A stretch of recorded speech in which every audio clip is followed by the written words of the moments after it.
Entonces es muy buena ese tipo de contratación, pero esos tipos de contratación, como está regulado en la norma, es muy relativa.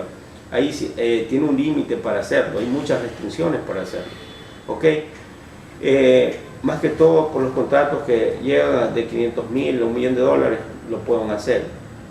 Ya, valores superiores lo hacen en licitación pública. Entonces vemos que este mecanismo de procedimientos que ustedes ven, ¿no? Si vemos, por ejemplo, en el tema de licitaciones, que puede existir corrupción, ya vimos la deficiencia. En el procedimiento de subasta inversa vemos de que es un poquito más controlado. Todos entran a la cancha a participar. Pero también viene un nuevo sistema, ¿no? Una forma de cómo se ha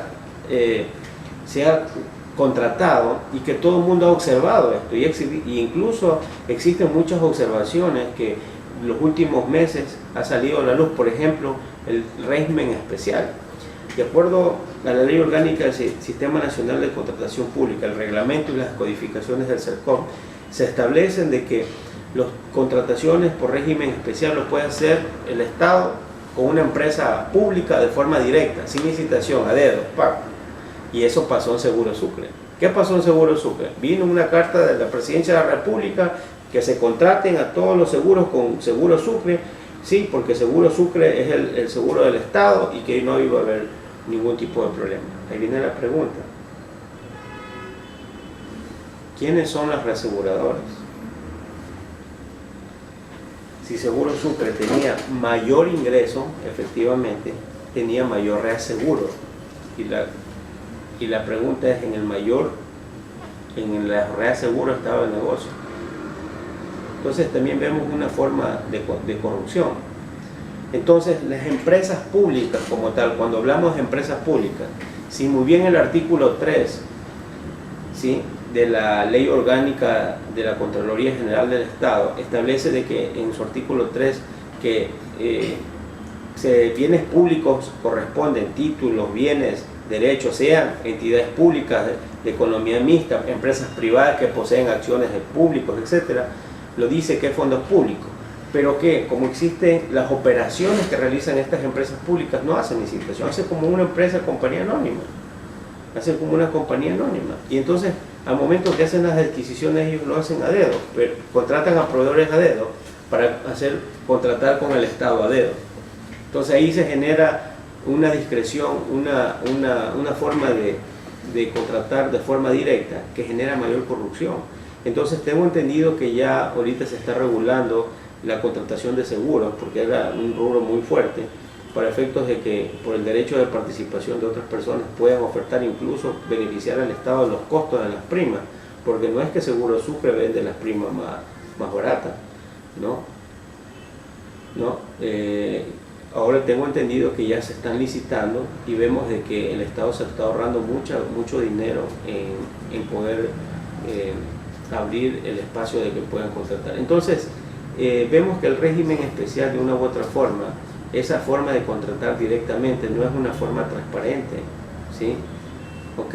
No es una forma transparente porque eso de contratar a dedo genera mucha corrupción y obviamente pues dejan en indefensión a personas que puedan dedicarse a otros tipos de trabajo. Entonces se vuelve incluso hasta una especie de monopolio. Entonces vemos que estos tipos de contrataciones, y hablo de estos tipos de contrataciones porque estamos hablando algo muy sensible, algo muy importante, porque como sociedad tenemos que identificar nuestros errores, dónde estamos mal, para así evitar la corrupción, porque la corrupción en sí no solo nace de lo público, también nace de lo privado. La persona que soborna a un funcionario público también es corrupto, también, por supuesto. Pero tenemos que buscar mecanismos y identificar dónde está el problema para poder nosotros acabar con la impunidad. Entonces, cuando vemos nosotros los métodos que se utilizan, nos vimos licitación pública, subasta inversa, vimos régimen especial como tal. Estos tipos de contrataciones son los que son comunes y los que generan mayor dinero, y es donde están los ojos de los corruptos, porque ahí es donde se genera la transacción, donde pueden sacar dinero. Vemos, por ejemplo, en la ruta Collas de Quito, que hay una glosa de $100 millones contra la ex ministra Duarte, ¿sí? Imagínense ustedes que una ministra le generen una glosa de $100 millones por una carretera que tiene sobreprecio. Eso es de acuerdo a los informes de Contraloría.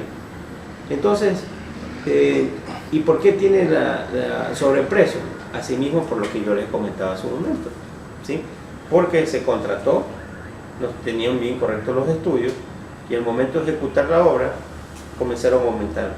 Así pasó en el caso de la ruta Collas, que no solamente existió sobreprecio, sino también existió creaciones y variaciones de rubros, ¿sí? Que eso generó obviamente que pues, el contrato se dispare, y ese es el resultado de que hoy la ministra tenga una glosa de 100 millones de dólares.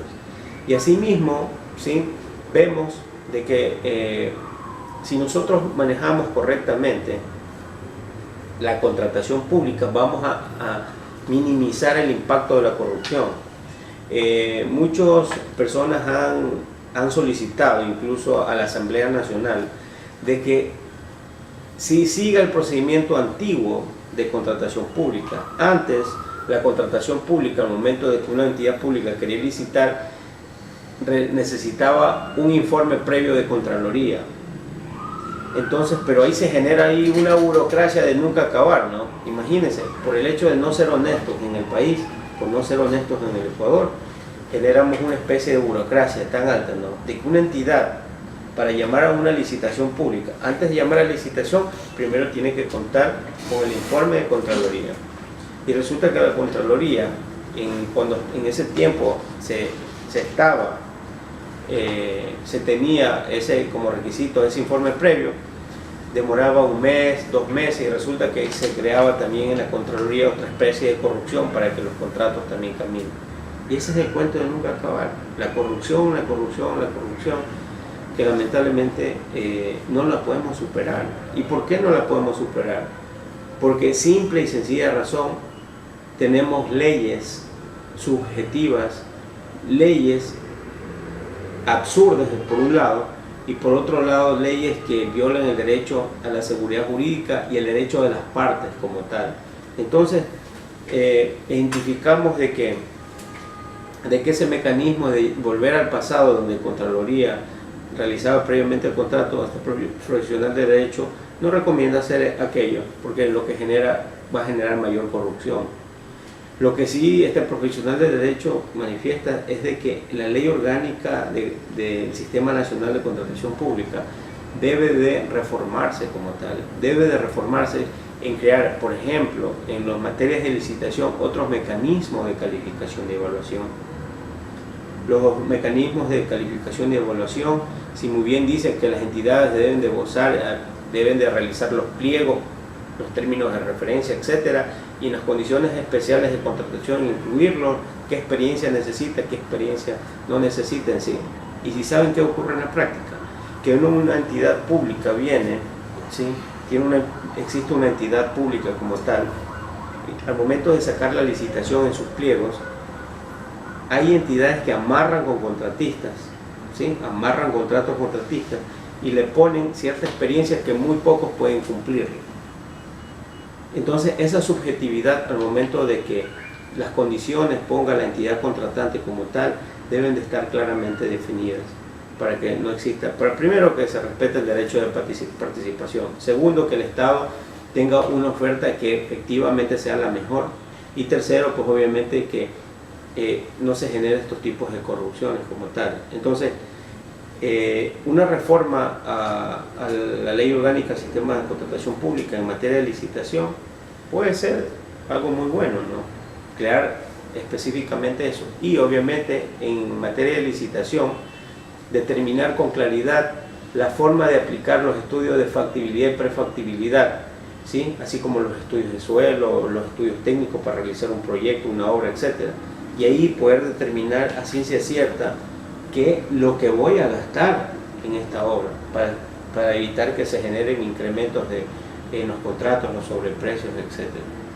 Entonces, por otro lado, pues también este profesional de derecho vemos que, si vemos que la subasta inversa es un método muy bueno de aplicarlo, muy bueno, podemos aplicar y hacer una especie de híbrido el procedimiento de licitación de subasta inversa, de que entren todas las ofertas a calificar y el momento que todos estén calificados, la mejor oferta gane a beneficio del Estado.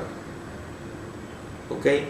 Eso sería magnífico para el momento de realizarlo. Entonces, esta especie de corrupción como tal,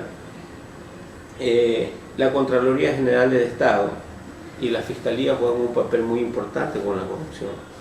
Pero ¿qué ha pasado? ¿Qué ha pasado?